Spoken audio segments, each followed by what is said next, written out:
咱大家吼拢会细汉的时阵，伫咧厝内，大汉出去读册，可能是食头路，拢会离开咱的故乡。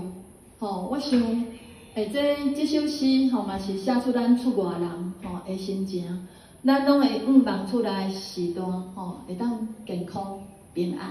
吼，这就是咱出外人的心声。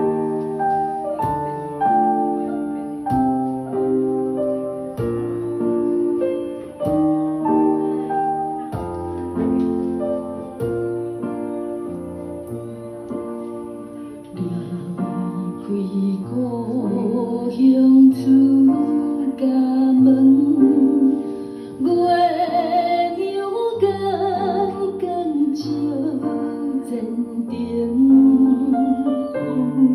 浮沉沉的人生，轻轻浮浪伫海中。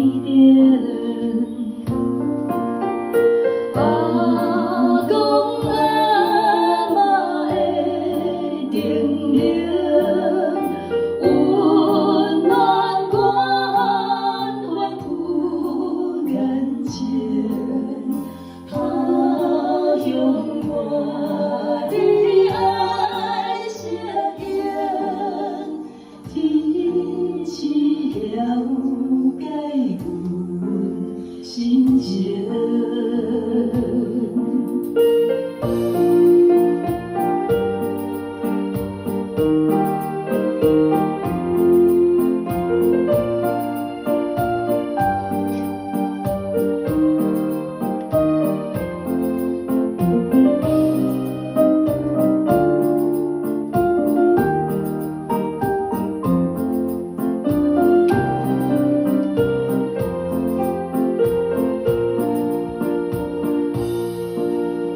想起故乡的田庄。